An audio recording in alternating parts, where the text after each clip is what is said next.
저는 얼마 전 딸을 결혼시켰던 60대 중반 여성이에요. 우리 딸은 좀 늦게 결혼을 하게 되었지만 그래도 제대로 된 사윗감을 데리고 왔다고 생각했어요.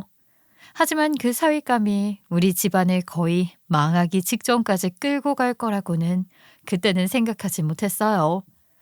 나이 많은 딸이 결혼을 하게 되었으니 엄마 된 입장에서 사위가 반갑기는 했어요. 하지만 사위는 허세와 자존심이 조금 있는 편이었어요. 그래도 저는 사위를 예뻐했죠. 하지만 딸이 결혼하고 얼마 안 되어서 사위가 직장을 잃게 되었어요. 사위는 중소기업에 다니고 있었는데 회사가 어려워져 권고사직을 당한 것이었죠. 퇴직을 한 후 사위는 여러 회사에 이력서를 넣었지만 재취업을 하지 못했어요. 그래서 너무나 자존심 상해하고 힘들어하기에 저랑 제 딸은 사위를 도와주기로 했어요. 여보, 나랑 엄마가 생각을 해봤는데 당신 혹시 의학전문대학원 가보면 어때? 의전원 말이야. 당신은 머리가 좋으니까 분명히 합격할 수 있을 거고 가게 되면 공부도 잘할 거야. 의전원?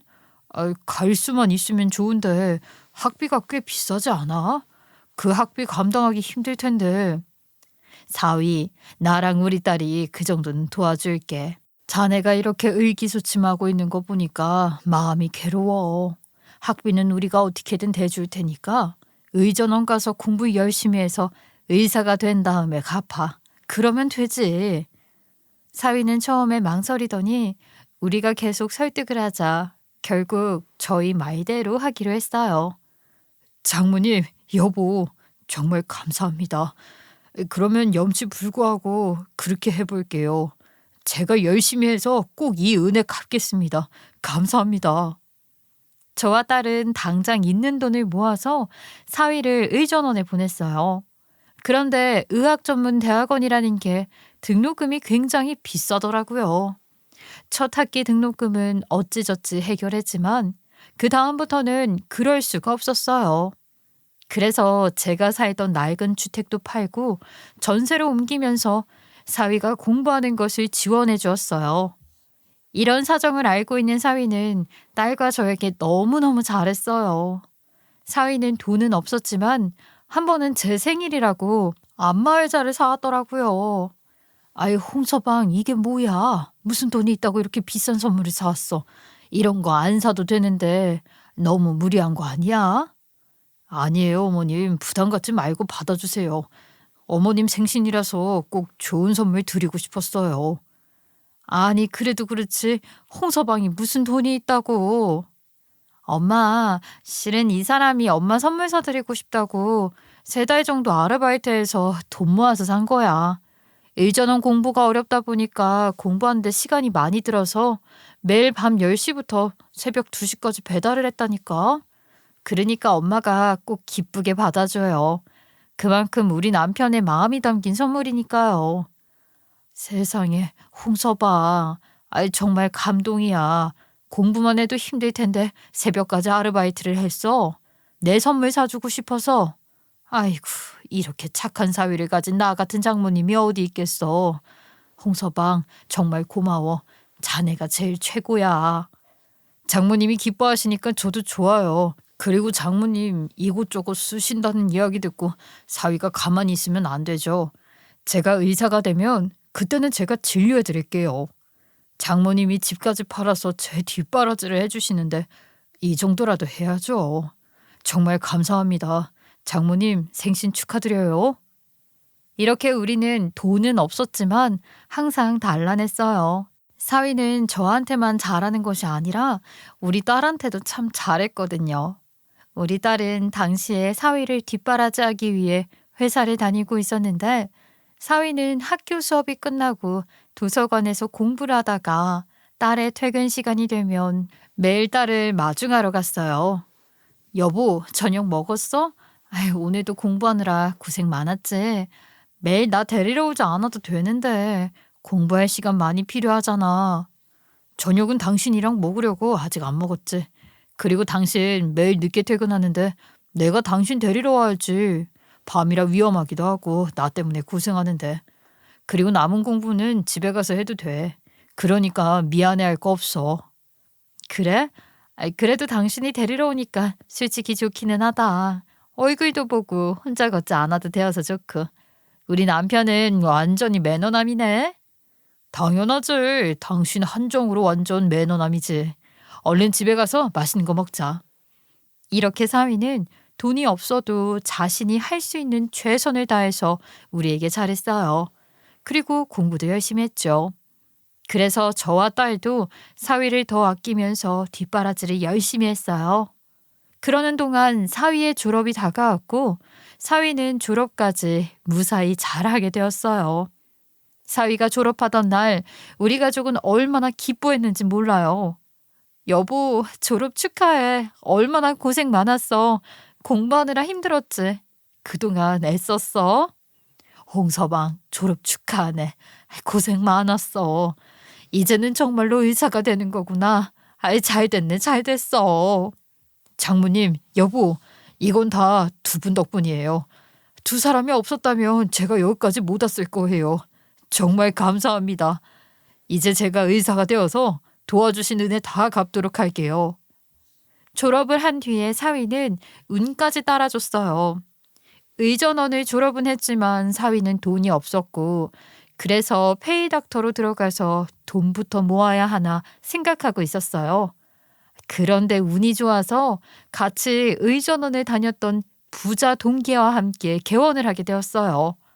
부자 동기는 남자였는데 학교를 다니는 동안 사위와 매우 친해졌다고 하더라고요. 여보, 정말 좋은 소식이야. 내가 자주 이야기했던 준호 기억나지? 왜 의전원에서 친해졌다는 부자 친구 말이야. 그 친구가 나한테 개업에 필요한 돈을 무이자로 빌려주기로 했어. 그리고 나보고 같이 개업하지. 나 바로 의사 될 수 있는 거야. 어머, 정말 잘 됐다. 우리 여보 정말로 의사가 되는 거구나. 진짜 멋지다. 그 친구분한테 정말 고맙네. 그래, 내가 이제 정말로 의사가 되는 거야. 내가 의사가 되면 당신은 회사 그만두고 집에서 쉬어도 돼. 그동안 몇 년이나 내 뒷바라지 한다고 고생했으니까 내가 이제 당신 호강시켜 줄게. 사위는 그 후 얼마 안 되어서 개원을 했어요. 개원식에 저와 딸도 가서 얼마나 기뻐했는지 몰라요. 그리고 오픈한 병원은 손님들이 참 많았어요. 그래서 사위도 매일같이 바빴고 집에 들어오는 시간도 늦어졌죠. 그래서 딸이 집에 혼자 있는 시간이 길어지기도 했지만 남편이 잘 되는 것을 보고 있으니 기쁘다고 했어요. 엄마, 요새 집에서 혼자 남편 기다리는 시간이 길어지니까 조금 쓸쓸하기는 한데 그래도 남편이 의사가 된 모습을 보니까 정말 뿌듯하기는 해. 몇 년 전까지는 상상도 못한 일이었으니까. 나랑 우리 엄마 정말 고생 많았다. 그치? 엄마 정말 고마워요. 고생은 무슨. 네가 정말 고생 많았지. 그래, 홍서방이 의사가 되다니 엄마도 정말 신기한 기분이야. 이제 앞으로는 홍서방이 우리를 챙겨주겠구나. 홍서방이 우리를 얼마나 위하니. 참 착하지, 착해. 맞아, 내가 남편을 잘 만났나 봐. 의사가 되자마자 나보고 집에서 쉬라고 하고 정말 고맙고 좋지 뭐. 딸과 저는 이렇게 둘이서 수다를 떨고는 했어요. 저도 딸도 의사가 된 사위를 정말 자랑스러워했죠. 하지만 병원에서 지내는 시간이 점점 길어지던 사위가 처음으로 본색을 드러냈던 것은 병원을 개원하고 얼마 안 지났을 때의 일이었어요. 저랑 딸이 병원에 찾아간 적이 있었는데 사위가 우리를 아주 못 볼 걸 보듯이 무시를 하더라고요. 홍서방, 우리 왔어. 오늘 병원은 좀 어땠어? 손님은 많았어? 여보, 별일 없었어? 환자는 많았고? 친구 의사 선생님이랑 간호사분들 드시라고 여기 간식거리 좀 사왔어. 우리가 병원에 와서 이렇게 인사를 했는데 사위는 별 안 간 우리에게 짜증을 버럭 내는 것이었어요. 진짜 쪽팔리게. 집에나 있어야 할 여편애랑 장모님이 왜 병원까지 오셨어요? 남들 앞에서 저 쪽팔리게 만들 생각이세요? 얼른 돌아가세요. 집에 가서 이야기하면 되잖아요. 사위가 이렇게 말을 해서 저희는 어리둥절하고 놀랐죠. 갑자기 우리를 너무 하찮게 취급을 했으니까요. 사위는 병원에 오지 말아야 할 사람들이 온 것처럼 반응을 했어요. 우리가 부끄럽다면서 병원에 오지 말라고도 말했어요. 사위의 태도가 너무 놀라워서 저는 당황스러웠어요. 아니, 홍서방, 그게 무슨 소리야? 우리가 부끄러워? 자네 어떻게 그런 소리를 하나? 우리가 홍서방한테 어떻게 했는데? 우리가 병원에 와서 인사 정도는 할 수 있는 거 아니야? 이런 식으로 말하면 나도 정말 섭섭하네. 아니, 여기는 제 일터잖아요. 장모님이나 아내가 모르는 병원 일이랑 관련된 사람들도 많이 오고 한단 말이에요. 그 사람들이 보기에 아내랑 장모님이 병원에 와 있으면 제가 얼마나 우스워 보이겠어요. 예?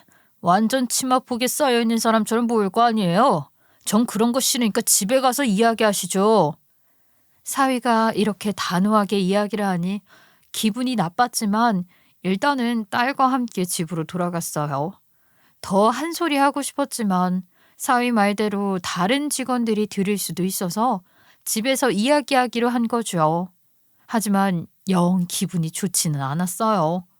사위는 계속해서 우리를 굉장히 무시했고 우리를 부끄러운 존재로 치부했죠. 개구리 올챙이적 생각 못한다고 병원을 개업한 개업이가 되어서 이제 배는 게 없구나 싶었어요. 저와 딸이 본인 뒷바라지를 얼마나 열심히 했는지 기억한다면 이러지는 못할 텐데 말이에요. 저는 사위에게 굉장히 실망을 했어요. 그런데 그런 사위가 그날 밤에 저를 찾아와서 본인이 예민했다고 또 사과를 하는 것이었어요. 무슨 일로 찾아왔어? 병원에서 할 말 다 한 거 아니었나? 장모님, 제가 병원에서는 말이 심했습니다. 사과드려요. 실은 오늘 같이 일하던 동료 의사가 사고를 쳐서 그거 수습하느라 정신이 없었어요. 환자도 화를 내고 보호자들까지 와서 의사로서의 자격이 있냐고 소리를 지르고 그러다 보니 제가 너무 예민해졌나 봐요. 그래도 그러면 안 되는 거였는데 정말 죄송합니다. 제가 단단히 화가 나 있는 것을 보자 사위는 제 앞에 무릎까지 꿇고 앉아서 죄송하다고 사과를 하는 것이었어요. 그 모습을 보자 조금은 기분이 나아졌지만 그래도 여전히 화가 나 있었기 때문에 저는 사위를 혼냈어요. 그래, 아무리 그래도 장모랑 아내한테 그런 말 하는 거 아니야. 부끄럽다느니 쪽팔리다느니 그런 말을 가족들한테 하는 게 어디 있나. 오늘 홍서방한테 많이 실망했어. 우리가 홍서방 의사 만들어준 거나 다름이 없는데 의사가 되었다고 우리한테 이렇게 대하는 건 사람의 도리가 아니지. 죄송해요, 장모님. 의사가 되었다고 그런 건 아니었어요. 그리고 장모님이랑 아내 덕분에 제가 이렇게 의사가 된 것도 잘 알고 있어요. 정말 죄송합니다. 오늘은 제가 실수를 했어요. 앞으로는 이런 일 없도록 할게요. 죄송합니다. 아휴, 알겠네. 사과는 받을게. 하지만 기분이 다 풀리지는 않네. 일단 집으로 돌아가. 나는 지금은 혼자 기분을 좀 풀어야겠어. 다음에 다시 이야기하세. 그렇게 사위를 돌려보내고 저 혼자 기분을 좀 풀고 잠이 들었어요. 그리고 다음 날 사위가 갑자기 다음 달에 우리 모녀를 해외여행을 보내주겠다고 하는 것이었어요. 장모님, 여보, 어제는 제가 많이 섭섭하게 해드렸죠. 그래서 다음 달에 출발하는 해외여행을 예약했어요. 6박 7일이에요. 생각해보면 제가 의사가 된 다음에 일만 한다고 좋은 추억 하나 만들어드리지 못했는데 이번에 두 분이서 여행이라도 다녀오세요. 전 아직 병원 자리 잡느라 시간이 안 나네요. 어제 일은 당신이 좀 너무하기는 했지만 다음부턴 절대 그런 일 없도록 해. 엄마도 이 사람이 노력하는 거 보시고 해외여행 같이 가요. 아이, 그래, 알겠어. 아니, 그런데 이 날짜에는 내가 못 갈 것 같은데. 이때는 내 동상들이랑 여행 가기로 작년부터 약속하고 예약까지 해뒀거든. 아쉽네. 나는 다음에 가야 할 것 같다. 그래? 그러면 나 혼자라도 다녀와도 돼? 나 정말 여행 가고 싶었거든. 나 혼자 가도 괜찮다고 하면 난 힐링하고 오고 싶어. 그래, 그럼 당신 혼자라도 다녀와. 내가 그동안 신경을 너무 못 써줬지. 미안해. 용돈도 넉넉히 줄 테니까 가서 스트레스 팍팍 풀고 와. 알겠지? 우리 딸은 원래 혼자서도 이곳저곳 잘 다니는 성격이에요. 사위도 그런 딸을 잘 알아서 의심하지 않고 혼자 여행을 다녀오라고 했어요. 그래서 딸은 혼자 여행을 다녀오게 되었죠. 다음 달은 생각보다 금방 왔고 신이 난 딸은 해외여행을 떠났어요. 엄마, 여보, 나 잘 다녀올게. 여보, 나 여행 보내줘서 정말 고마워. 선물도 사올게. 다음 주에 만나요. 그래. 아유, 아주 신이 났네. 잘 다녀와. 늦은 시간에 돌아다니지 말고 위험한 곳에 가지 말고. 엄마는 나 애 아니야. 걱정 마세요. 조심히 잘 다녀올게요. 여보, 나 잘 다녀올 테니까 일 열심히 하고 있어. 너무 들뜨지 말고 조심히 다녀와. 다음 주에 만나. 딸은 오랜만에 떠나는 해외여행이라 아주 신이 나서 집을 나섰어요. 그런 딸의 모습을 보자 저도 웃음이 났죠. 하지만 제가 비보를 듣게 된 것은 그로부터 3일 후였어요. 우리 딸이 해외여행에서 강도들의 습격을 받아 목숨을 잃었다는 것이었죠. 그 소식을 듣고 제가 받은 충격은 이루 말로 할 수가 없었어요. 은영아, 은영아, 이게 대체 무슨 소리야? 우리 은영이가 대체 어떻게 되었다는 거야? 홍서방, 우리 은영이가. 장모님, 아내가 여행지에서 경찰들이 찾고 있다고 하는데 아직도 찾지를 못했대요. 아마 목숨을 잃었다고 하는데 어떡해요, 장모님? 소식을 듣고 제가 사흘 밤낮으로 울면서 슬퍼하자 사위는 저를 위로했어요. 정말 믿을 수가 없었어요. 그렇게 신나서 여행을 떠났던 딸이 돌아올 수 없는 사람이 되었다니 저는 식음을 전폐하고 쓰러져 있었죠. 하지만 조금 정신이 들고 나자 이렇게만 있어서는 안 되겠다는 생각이 들었어요. 홍서방, 이대로는 안 되겠네. 빨리 건너가서 우리 딸을 찾아와야겠어. 내가 지금 몸이 말이 아니라서 그런데 홍서방이 좀 건너가서 우리 딸 좀 찾아줄 수 있나? 어? 네, 장모님. 제가 최선을 다해서 찾아볼게요. 그러니 장모님은 일단 식사도 좀 하시고 건강을 회복하세요. 그래야 아내를 찾아가기라도 하죠. 그래, 알았어. 내가 정신을 차려야 우리 딸을 다시 만나지. 알겠어. 정신을 좀 차릴게. 저는 어찌저찌 슬픔을 수습하고 딸을 되찾아오고자 했어요. 하지만 나이를 먹어 허리도 아픈데 며칠간의 충격으로 빈혈까지 생긴 제가 먼 타국으로 당장 나가기가 쉽지 않았죠. 그래서 사위에게 다시 한번 부탁을 했어요. 딸이 사라진 곳으로 가서 찾아달라고요. 하지만 사위는 간다고 하면서 가지 않는 겁니다. 제가 기다리다 못해 애 같아서 사위에게 언제 나갈 건지 물어보니 사위는 슬픈 듯한 표정을 지어보며 이렇게 이야기를 했어요. 저도 정말 비통합니다.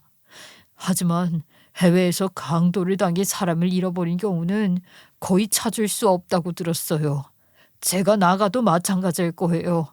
찾지 못한다고 하더라도 그냥 아내의 명복을 빌어주고 장례를 치러주는 게 나을 것 같아요. 아니, 홍서방, 그게 무슨 소리야. 어떻게 찾아보지도 않고 포기를 할 수가 있어. 해외에 어디인지도 모를 곳에 딸을 버려두고 장례를 치르고 내가 멀쩡히 두 발 뻗고 잘 수 있을 리가 없잖아.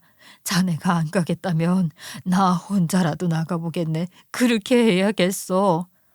장모님, 요즘 건강이 악화되셔서 오래 서 있지도 못하실 텐데 아유, 어디를 가신다고 그러세요. 제가 그 나라 경찰들한테 다 물어보고 드리는 말씀이에요. 거기까지 가도 찾을 수 없다고 했어요. 죽은 사람으로 생각하라고요. 그러니 장모님도 이제 마음 정리하세요. 그럴 수 있을 리가 없잖아. 어떻게 딸을 그냥 포기해. 아무리 우리 딸이 죽은 게 맞다고 해도 그러면 그걸 확인하러라도 가봐야지. 나는 꼭 가봐야겠어. 말리지 말어.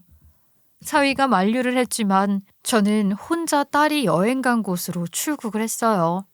말도 안 통하는 나라에 가서 경찰들을 무작정 찾아가고 제 딸을 찾아달라고 했죠.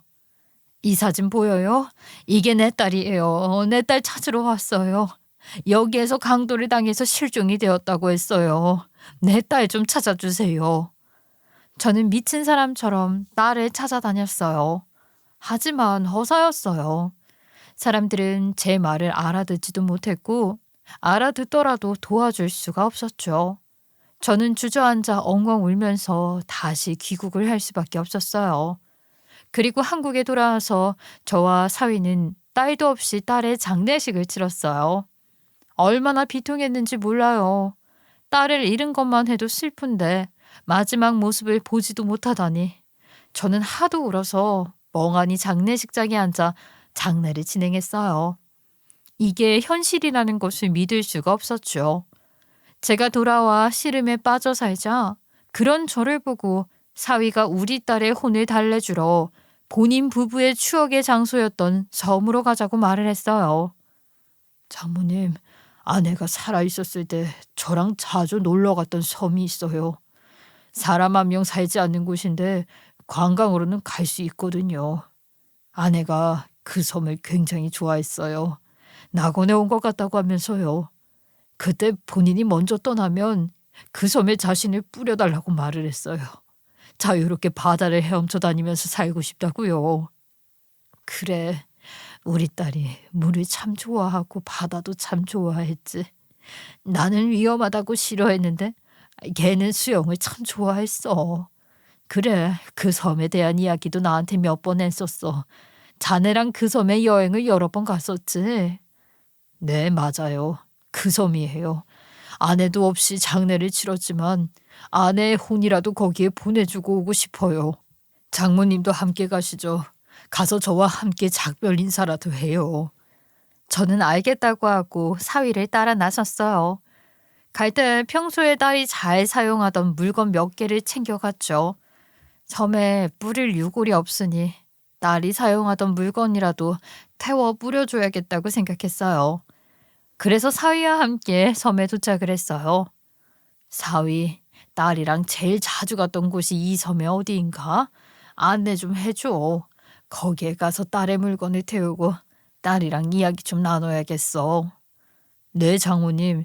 저 언덕을 넘으면 금방인데 잠시만요. 사위는 전화를 받고 한참 심각하게 대화를 나누더니 저에게 이렇게 말을 했어요. 장모님, 병원에 응급 상황이 생겼다고 해서 제가 바로 가봐야 할 것 같습니다. 제가 일단은 배를 타고 나가고 장모님이 타고 오실 배를 오후까지는 보낼게요. 그러니 일단 아내를 애도하고 계세요. 금방 연락드리겠습니다. 그래, 알겠어. 어쩔 수 없지. 나 어차피 여기에서 좀 시간을 보내야 할 것 같으니 일이 다 해결되고 연락을 주게. 그리고 사위가 배를 타고 떠나버렸고 저는 섬에 앉아 딸의 물건을 태우면서 딸에게 작별 인사를 했어요. 딸의 넋을 애도하다 보니까 눈물이 줄줄 흐르더라고요. 자식을 먼저 보낸 것도 가슴에 사무치는데 마지막 모습조차 보지 못했으니 어떻게 해도 마음이 무너졌어요. 저는 반나절 정도 그 섬에 있었고 어느새 늦은 오후가 되었어요. 그런데 한참을 혼자 있어도 섬에는 관광객을 한 명도 찾아볼 수는 없었어요. 무인도라고 하더니 관광객도 거의 안 오는 것 같았죠. 그런데 점점 어두워져 밤이 되어도 배가 들어오지 않았어요. 저는 사위에게 연락을 해보았죠. 하지만 사위가 연락을 받지 않더라고요. 여러 번 전화를 해도 사위가 전화를 받지 않아서 문자도 보내보았어요. 홍서방, 일은 다 끝났어. 밤이 늦었는데 아직도 배가 도착을 하지 않아서 혹시 배 좀 보내줄 수 있어? 아니면 연락 좀 줄 수 있나? 하지만 여전히 사위는 연락이 없었죠. 저는 하는 수 없이 수십 번을 사위에게 전화를 했어요. 아무리 병원 일이 바빠도 제가 이곳에 있는 것을 알고 있으니 연락을 줄 만도 한데 말이에요. 그리고 제가 지칠 때쯤 되어서야 사위가 연락을 받더라고요. 홍서방, 일이 바빴어. 오후에 배를 보내준다더니 배가 아직도 안 들어와서 밤이 되어서 너무 깜깜한데 얼른 배 좀 보내줄 수 있어. 나 이제 곧 배터리도 다 되어서 핸드폰이 꺼지겠어. 섬에 아무도 없어서 무섭네. 그랬더니 전화 속의 사위는 완전히 다른 사람처럼 차가운 목소리로 저를 비웃으면서 이렇게 말했어요. 배를 보내달라고요? 그럴 수는 없죠. 제가 얼마나 힘들게 이때를 기다렸는데요. 집까지 팔아서 의사 만들어 주셔서 감사했어요. 하지만 이제 장모님은 쓸모를 다 했거든요. 이제 얌전히 그 섬에 있도록 하세요. 딸이랑 같은 꼴 당한 거니까 버틸만 하실 거예요. 덕분에 저는 부잣집에 새 장가 갑니다. 여러모로 감사했어요. 사위의 말을 듣고 저는 진짜 깜짝 놀라 소름이 끼쳤어요. 사위가 본래의 성격을 드러냈구나 하고 그제서야 깨달았어요. 사위가 의사가 된 뒤에 드러냈던 모습이 진짜 성격이었던 것이죠. 그동안 제가 의사라는 명함에 눈이 어두워 보지 못한 것이었어요. 전 이대로 죽겠구나 싶었고 사위의 이상한 성격을 알고 있었는데 자세히 들여다보지 못했던 저 자신을 원망했어요. 분명히 딸도 사위에게 당한 것이겠구나 싶었죠. 저는 너무나 분하고 사위가 원망스러워서 딸을 부르며 펑펑 울었어요. 그렇게 한 이틀이나 시간이 지났어요. 저는 배를 쫄쫄 굶으면서 정말로 여기에서 죽는 수밖에 없구나 싶더라고요. 딸도 없는데 섬에 버려져서 이대로 죽는 건가 생각해보니 그렇게 비참할 수가 없었어요. 핸드폰 배터리는 다 나가서 어디 구조 요청을 할 수도 없고 우리 둘째 딸한테 연락도 하지 못했어요. 그래서 절망적인 마음으로 바닷가를 보며 앉아있는데 저 멀리에서 배가 한 척 다가오는 것이었어요. 제가 잘못 보았나 싶었지만 아니었어요. 그 배는 점차 가까이 다가오더니 해변가에 정착을 했지요. 그리고 저는 더 믿을 수 없는 광경을 보게 되었어요. 엄마, 저예요, 엄마. 고생 많았죠. 저 다시 돌아왔어요. 배 안에서 죽은 줄로만 알았던 딸이 걸어 나왔던 것이었어요. 저는 제 눈앞의 광경이 정말인지 아닌지 눈을 껌뻑이며 쳐다보았어요. 그런 저를 보더니 딸이 눈물을 흘리며 다가와 저를 꼭 끌어안더라고요. 그제서야 저는 이것이 현실이라는 것을 믿을 수 있었어요. 어찌된 영문인지 알 수 없었지만 그런 것은 중요하지 않았어요. 저는 딸을 마주 안고 눈물을 펑펑 흘렸죠. 아이고 은영아, 아이고 이게 어떻게 된 거야. 네가 살아 돌아오다니. 예, 정말 다행이다. 다행이야. 잘 됐어. 엄마는 네가 죽은 줄로만 알고 아이고 이거사. 저와 딸은 서로 끌어안고 한참을 울었어요. 그리고 딸이 가져온 음식을 먹으면서 이제까지의 자초지종을 듣게 되었죠. 엄마, 내가 해외여행 가던 날 말이야. 비행기에 올랐는데 수상한 남자들이 비행기 안에서부터 나를 계속 지켜보더라고. 처음에는 내가 과하게 의식하는 건가 했는데 아니었어. 그래서 비행기에서 내릴 때부터 일부러 사람들 속에 섞어가면서 이동했는데 남자 둘이 나를 계속 미행했거든. 제 딸이 이런 것을 잘 알아채는 데에는 이유가 있었어요. 제 딸은 결혼하기 전에 경호업체에 취직해서 일을 해왔거든요.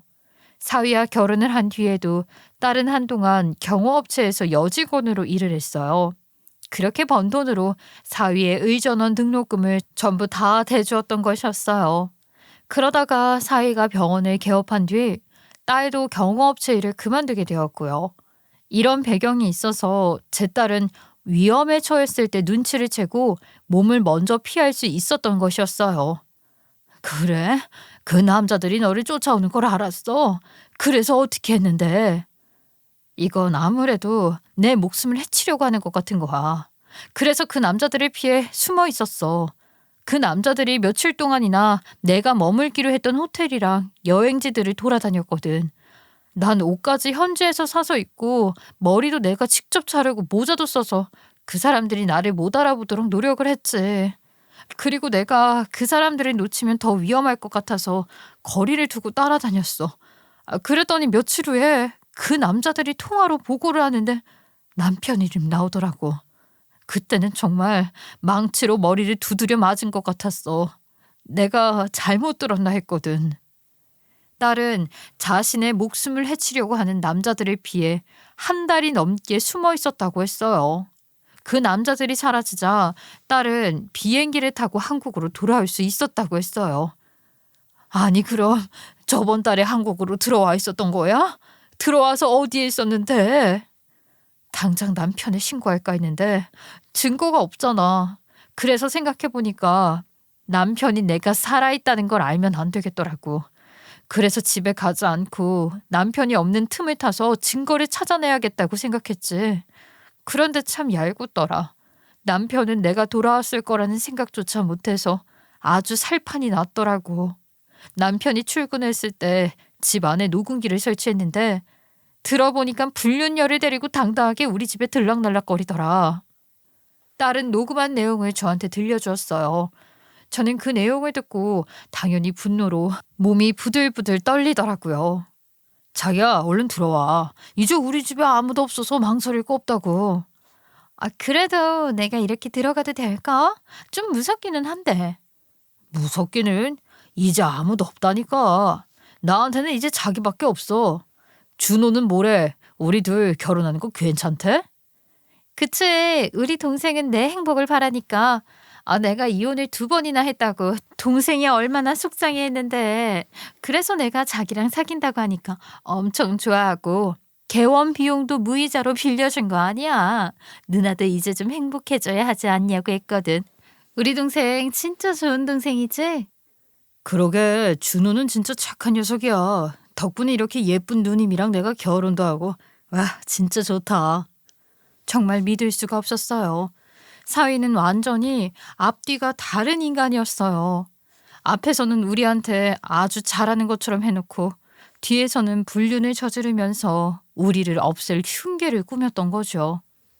엄마, 그 자식 조만간 재혼을 한대. 녹음에 나온 부잣집 여자랑 말이야. 그 자식은 처음부터 그럴 생각이었을 거야.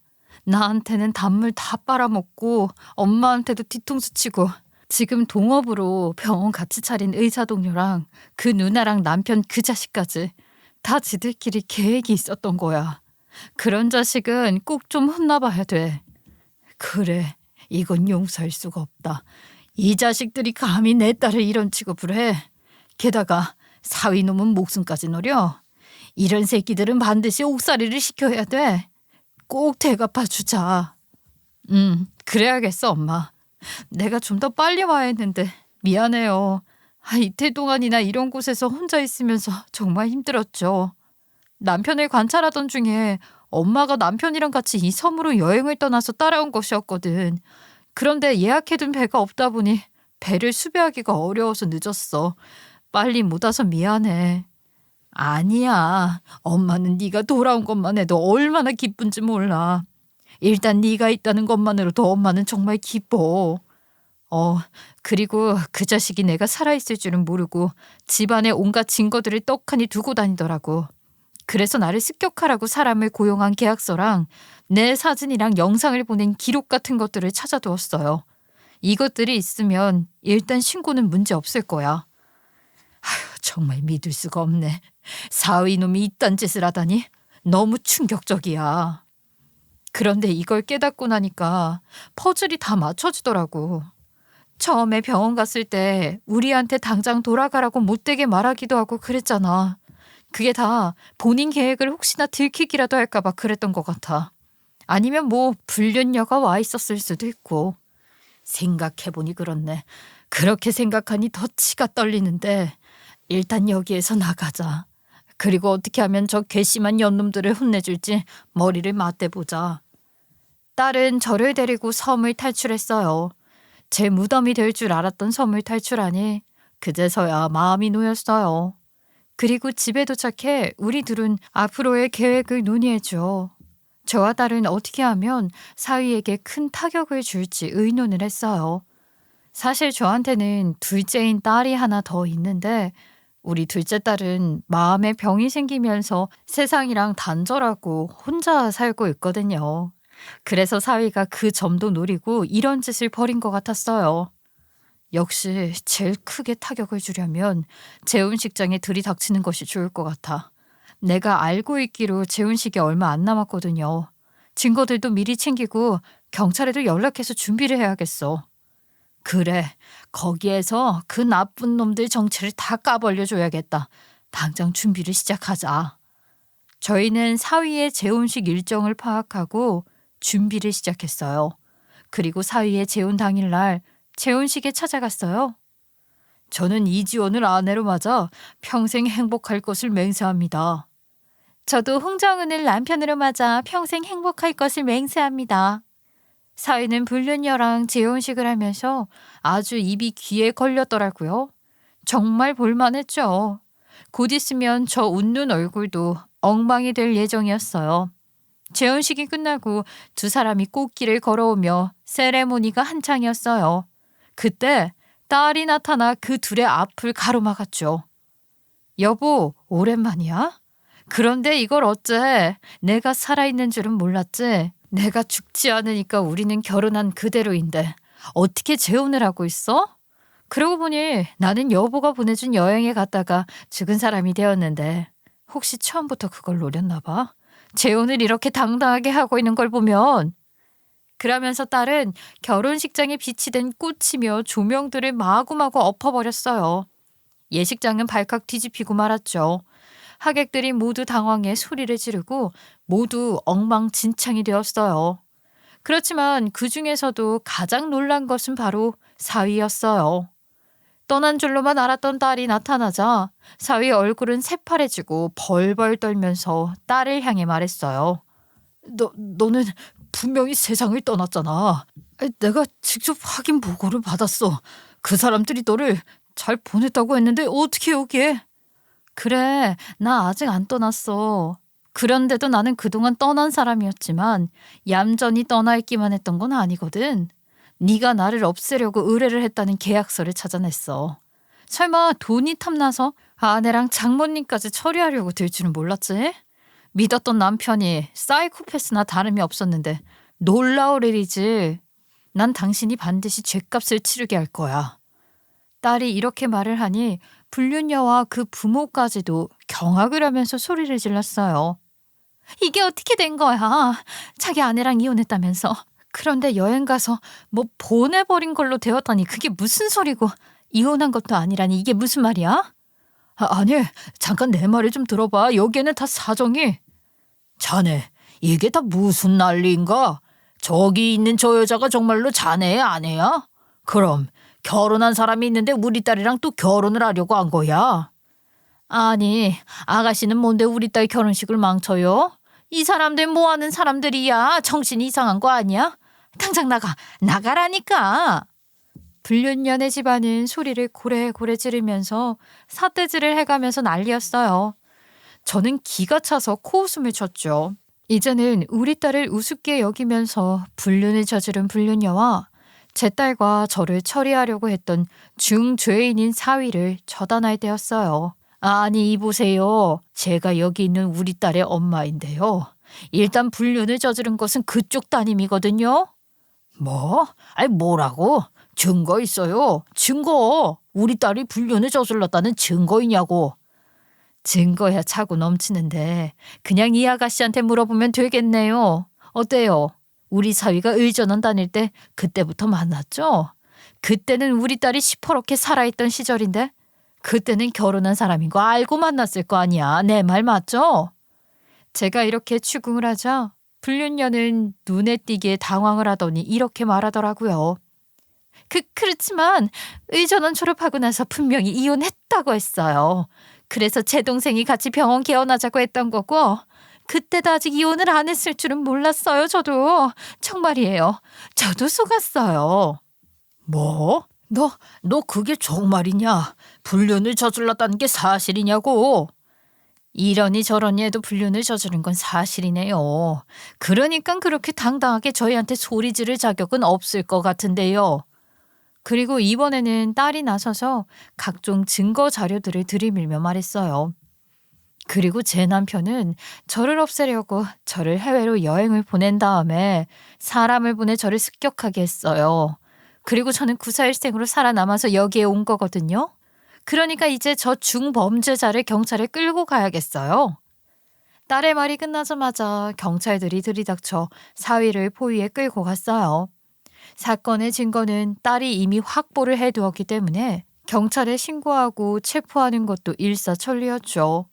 불륜녀의 부모는 딸이 건네준 증거 자료들을 보면서 부들부들 떨고 있었어요. 예, 이게 정말이란 말이야. 우리가 범죄자랑 우리 딸을 결혼시킬 뻔한 거냐고. 아이고, 이게 무슨 일이야. 저 자식이 우리 딸도 잡아먹을 뻔했네. 다시는 우리 앞에 나타나지 마라. 어떻게 나한테 이럴 수가 있어. 날 속인 것도 모자라서 그런 짓까지 하는 사람이었어? 어떻게. 심지어 불륜녀는 드레스를 입은 채로 그 자리에서 쓰러지고 말았어요.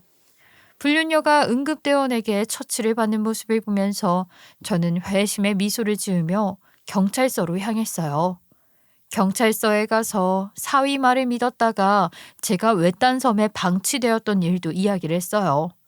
딸을 없애려고 했을 뿐만 아니라 저를 처리하려는 명백한 의도를 가지고 섬에 방치했다고 말이죠. 사위는 사람을 없애려고 했던 죄들로 신고를 당하고 처벌을 기다리게 되었어요.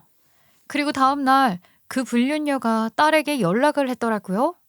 불륜녀가 딸에게 연락을 할 거라고는 생각을 못해서 놀랐지만 이야기를 들어보았죠. 무슨 일로 전화하셨어요? 우리가 그리 편한 사이는 못 될 텐데 말이에요.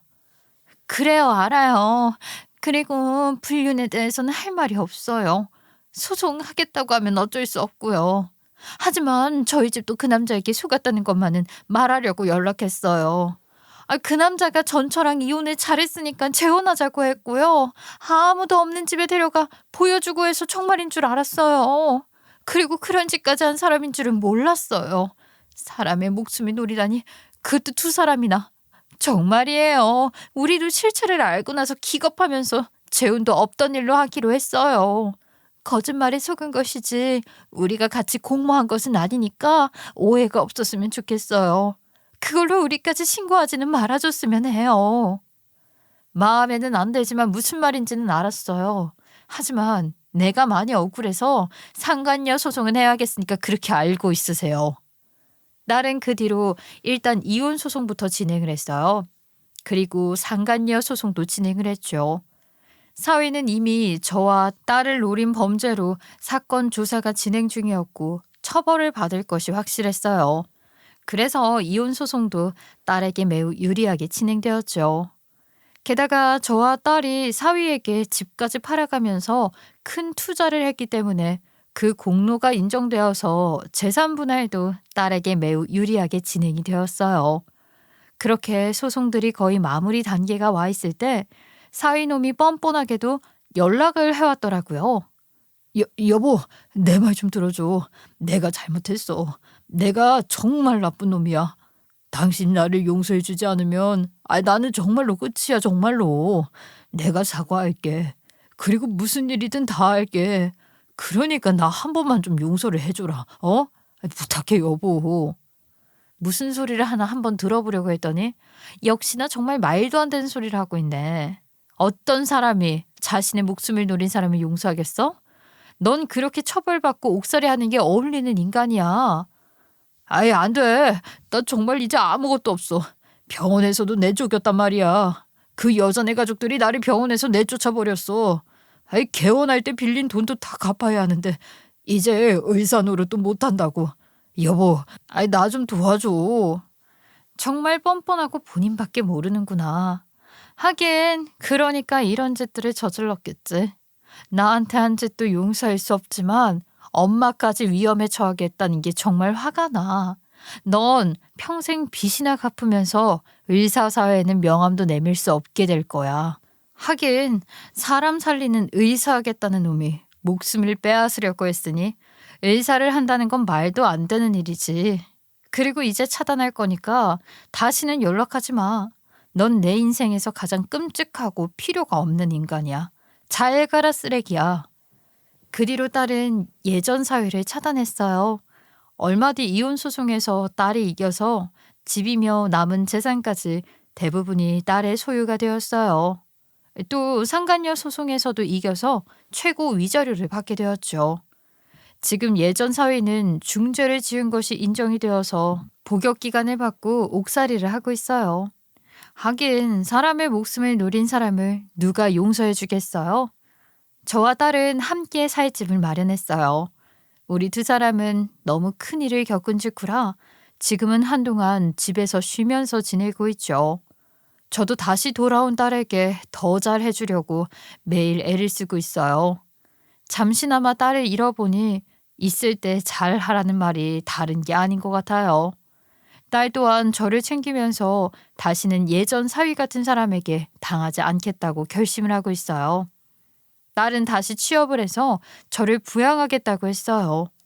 예전 사위에게 받은 직과 재산으로 여유가 좀 있는 상황이라 빨리 취업할 필요는 없긴 하지만요. 평생 경험하지 않아도 될 일을 경험해봐서 그런지 저와 딸이 앞으로 무엇을 하든 지금까지보다는 잘 될 것 같은 생각이 들어요. 그리고 요즘은 세상과 단절에 살고 있는 둘째 딸에게도 차츰차츰 연락이 오고 있긴 해요. 저희가 이런 일이 있었다고 장문으로 문자를 보냈거든요. 지 언니가 세상을 떠난 것 같다고 했을 때도 연락이 안 됐던 딸인데 이제야 가족들에게 무슨 일이 벌어졌는지 다 알곤 우리에게 조금씩 마음의 문을 열어주고 있는 중이랍니다. 앞으로는 정말 마음이 선한 사람들만 만나고 싶어요.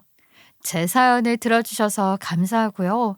여러분들도 나쁜 사람들을 잘 골라서 멀리 하시기를 바랄게요. 그리고 항상 행복하시기를 바라겠습니다.